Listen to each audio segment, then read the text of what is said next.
Hey, can everybody see me up here? How's it going? I have to say, welcome to Jericho. I am so glad that all of you are here this morning at my own city called Jericho. I am so glad that each one of you are here. Let me first introduce myself. My name is Zacchaeus, and I am the tax collector here in this city. Now, I also want to get to know you, so if you don't mind, I'm going to count to 3, and I want you to tell me your name on 3. Ready? 1, 2, 3.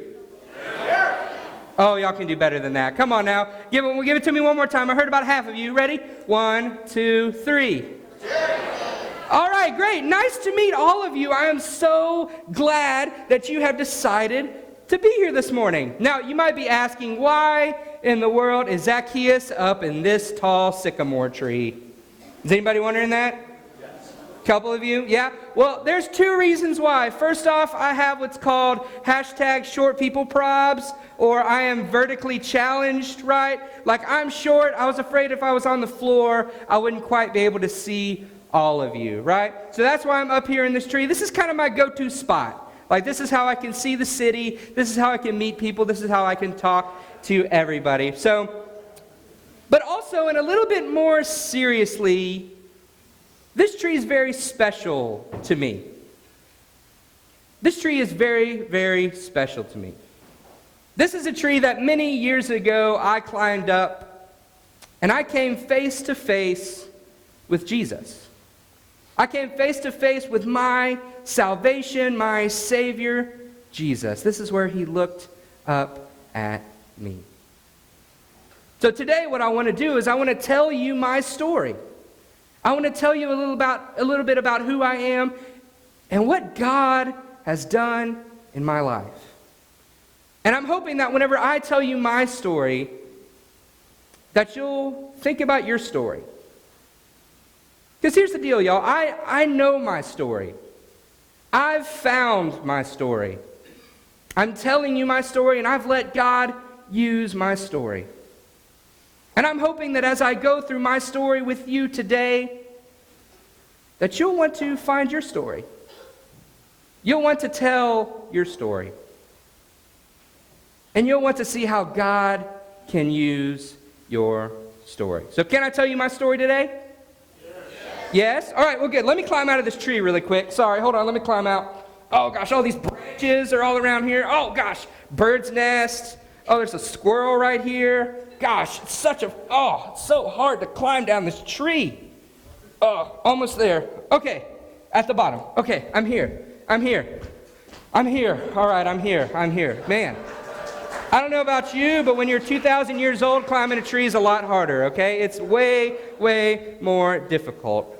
But what I want you to do today is I am very blessed that my story was written down.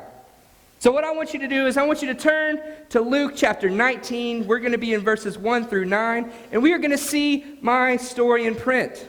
I will say I am very, very glad that this is the case because in my old age, I tend to be very forgetful. I tend to forget some details. I'm sure none of you know what I'm talking about at all, right? No, none of you. So as we open up to Luke 19, what I want you to do is I want you to see how Luke portrays me in this story. I want you to see what he says about me.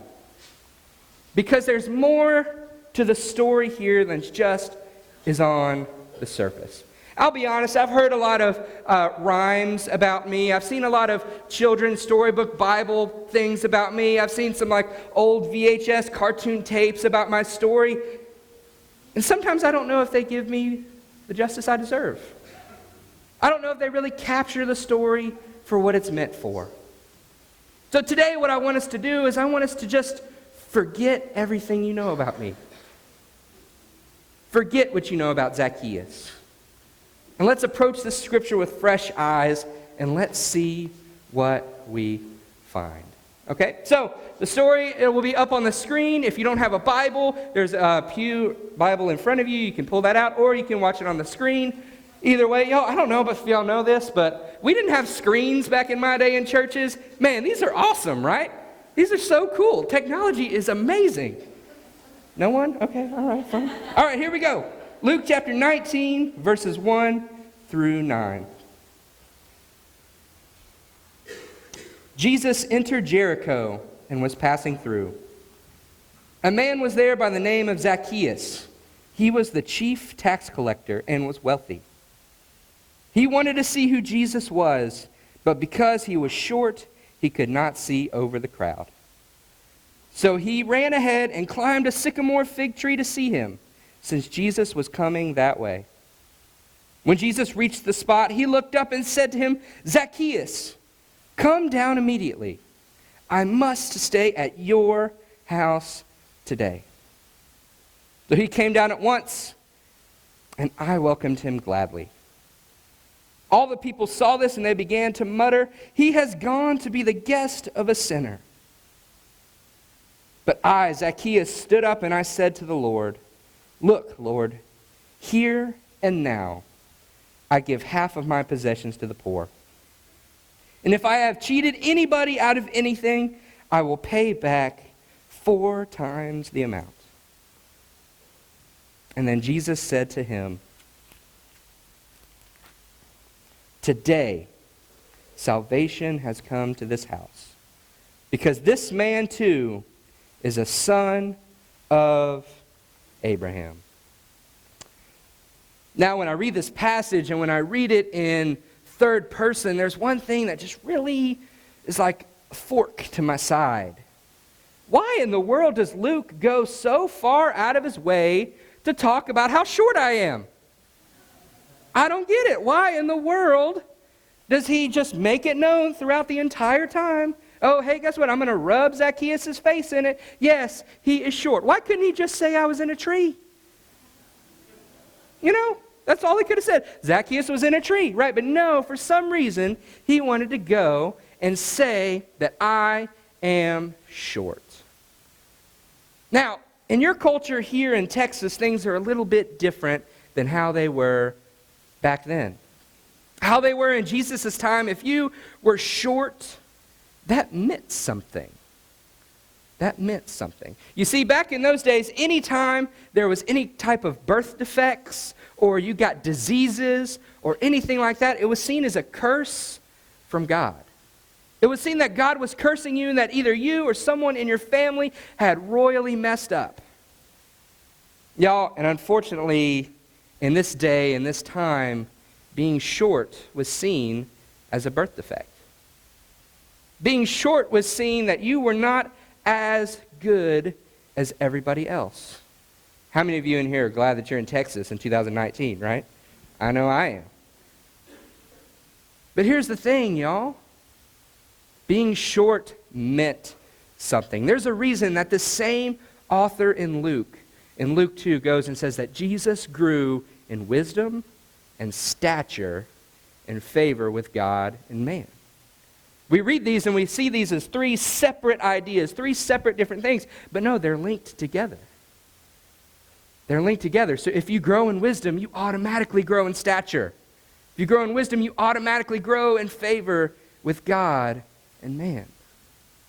But there was a problem with me. I did not grow in stature. So when people looked at me, they said, "No, he did not grow in stature. Therefore, he did not grow in wisdom. Therefore, he did not grow in favor with God and man." So therefore, people saw me, and they saw my shortness, and they said, "Oh, something's wrong with him.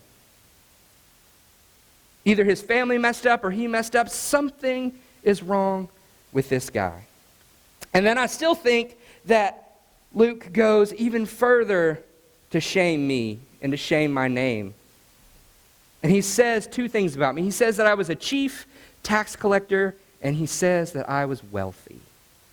If you look in the book of Luke, there is no really good references to wealthy men in Luke. Wealth is equated with being a sinner in Luke. Just a couple chapters earlier, you see the rich young ruler, and you can hear that story and listen to that story. I advise you to go back this week and look. But the idea of being wealthy in this book has negative connotations. Not only that, but he says that I was a chief tax collector. Now here's the deal. I know in Texas, tax season comes, we're not exactly thrilled, right? We're not exactly thrilled to give our money to the government. We know it needs to happen, so we do it. But we don't like to see, our paychecks go to something that, we'd rather have ourselves. But things were a little differently back then. You see, yes, we were the Jews. We were our group of people, but we were under Roman authority. We were under Roman government. So all of our taxes didn't go to who we wanted it to. It didn't go to Israel. It didn't go to the Jews. No, it went to Rome, a city we've never been to, a city we've never seen. The last thing we want is for our tax money to go to Rome. But then here I was a Jew. And I said, you know what? I am going to work for Rome. And so what Rome did is they came to me, the tax collector, and they say, hey, you tax collector, I want you to go to Corey over here, and I want you to say, hey, I'm going to collect $100 from Corey. Sorry, Corey, I put you on the spot. But here's the deal. If I go to Corey and I collect $100, all of that money goes to Rome. I don't get anything from that money. So what they gave me the authority to do is say, you know what? Anything above that you ask for, you can get. So what I would do is I would go to Corey and I'd say, hey, Corey, it's tax season. Guess what? You got to give me $200. Corey says no. But Corey would have to give me $200, and I'd get to keep $100 of that myself, and then I would get to give the other $100 back to Rome. But here's the deal. Guess what happens? If Corey cannot pay $200, I can't sit here and say, oh, well, it's okay. Rome just wants $100. Just give me $100. No.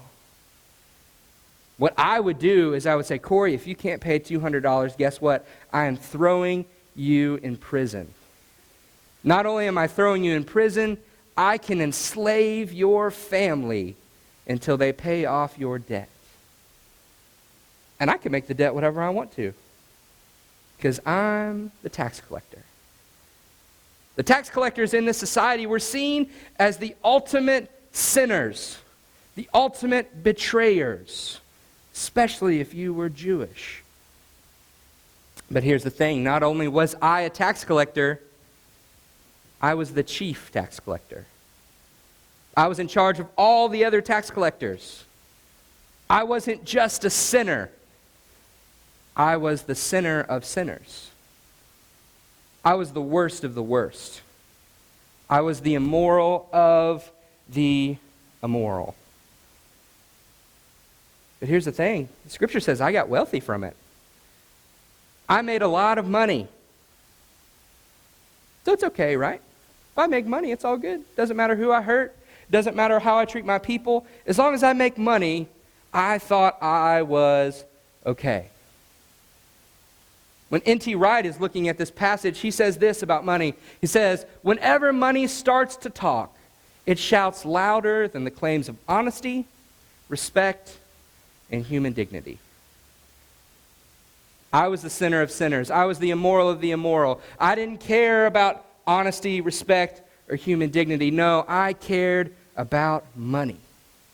And that was what I was going to get. And it made me rich. It made me rich. But unfortunately, it cost me everything else. It cost me friends.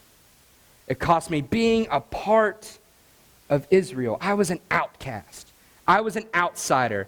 I was a traitor. No one wanted anything to do with me.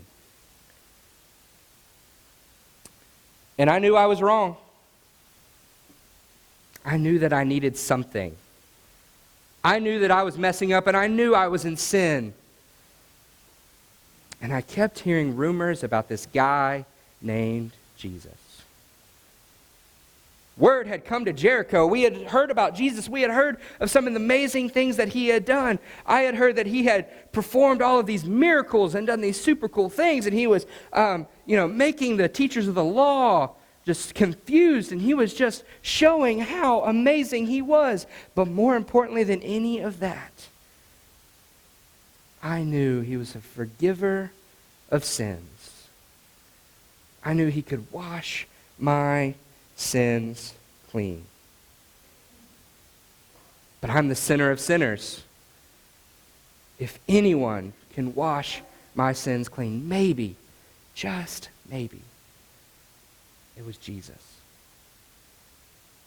So I went when I heard he was coming to town, and I went out and I was amongst the crowd. And y'all, the crowd hated me. They hated everything about me. They looked at me with disdain. They looked at me with pure hatred. And this crowd that hated me was blocking me to Jesus. So I went and I did what I thought I could do. I went back up into that tree. I climbed up as tall as I could. And guess what? In amazement, I could see Jesus. I could see him. He was over there. But he was still out of reach. I feel like I could see him. I could see how people loved him. I could see what people did. But he's just felt so out of reach. I yelled and he couldn't hear me over the crowd. Although he was just a few feet from me, it felt like he could have been 1,000 miles away. But then in an instant, something changed. In an instant, it became different. Because he looked at me. And he saw me in this tree. And it was like he was staring into my soul. And as he looked at me, I just thought, does he know who I am? Has he seen what I've done? Can he see my sin? Can he see my shame? Can he see my loneliness? Can he see all the things I've done? Yes, he can see me, but can he really see me? And I felt paralyzed. I was terrified. What if he knows? What if he knows who I am? And then he looked right at me, and he said to me, Zacchaeus, come down from that tree, for I am staying at your house tonight. He knows who I am. He knows me. So of course I ran down from that tree and I acted, oh my gosh, yes, Jesus, absolutely. And I welcomed him with open arms. Yes, Jesus, absolutely. But the crowd was still there. And all of a sudden everyone was looking at Jesus and smiling, and then their faces turned to me. And their smiles turned to faces of anger, turned to faces of hate as they stared at me. And they said, how in the world is Jesus going to stay with Zacchaeus? He's the worst of the worst. He's treated Israel, the sons of Abraham, so poorly. How in the world can Jesus stay with him?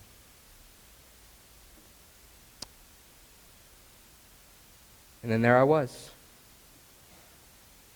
I came to what I call a pivot point in my life. As Jesus was looking at me, as Jesus called my name, I knew that I had a choice to make. I could either keep going how I was, still cheat people, still be a sinner, still be an outcast, still be all of these things, or I could be different. Or I could turn the opposite way from the way I was going. I could look at Jesus and I could follow him with everything that I have. What was I going to do? It was so clear. I knew what I needed to do. I knew that my path was so faulty. I knew that my path was wrong. All I wanted to do was follow Jesus. But here's the deal. I knew that it wasn't enough just to say, I'm sorry. I knew it wasn't enough to just say, okay, yeah, I'll just accept this salvation. Yeah, no, I knew I had to do something. I knew that my faith required action. And so I looked at everyone and I looked at Jesus and I said, okay, I'm going to take half my possessions. I'm going to take half my money. I'm going to give it to the poor. And then if I have wronged anybody here, which I had wronged everybody in that crowd, I said, you know what? I'm going to give you fourfold back what I cheated you. Y'all, that's a lot of money. That's a lot of sacrifice. But I knew that if I was going to follow Jesus, I had to change. I knew that following Jesus creates change. And so at my pivot point, I decided, no, I'm not going to keep walking this life of sin. No, instead I'm going to turn the other direction and I'm going to follow Jesus.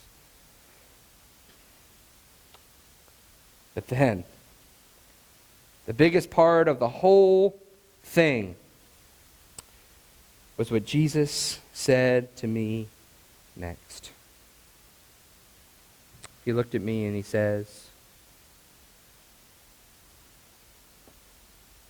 salvation has come to this household today.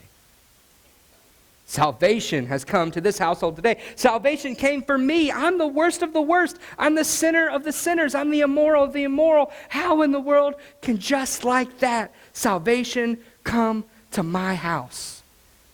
How can salvation come to me just by following Jesus? How?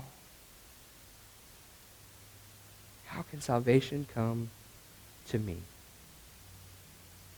You see, Jesus' name, Yeshua, in Aramaic, it means salvation. So yes, literally, Jesus, salvation himself, was coming to my house. But more than just my house, salvation was coming to my soul. It was shaping me and changing me from the inside out. And not only did I have salvation, but once again I became a son of Abraham. I was no longer a traitor. I was no longer a thief.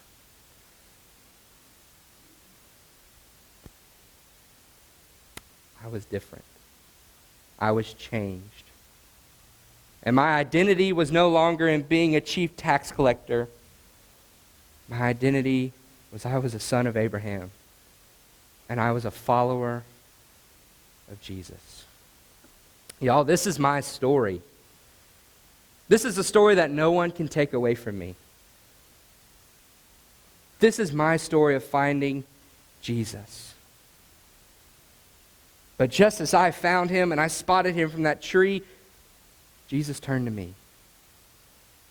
Jesus looked at me and he called me by name. And in my pivot point, I chose to follow Jesus. Now here's the deal. I feel like not many of your stories are that much different. I feel like if you were a follower of Jesus in here, you came to a point in your life where you realized that you were a sinner. You realized that you were serving yourself and you weren't serving God. And then in a moment, you chose to accept salvation. You chose to turn the other way and you chose to follow Jesus. That's a story that needs to be told. If you're in here today and you've never made that choice, if you've never stood at your pivot point and said, oh my gosh, I need to turn the other way and I need to follow Jesus, guess what? It's not too late. The invitation's open. All we have to do is follow Jesus. Now, a lot of you have heard my story before. You've heard it before, you've seen it before.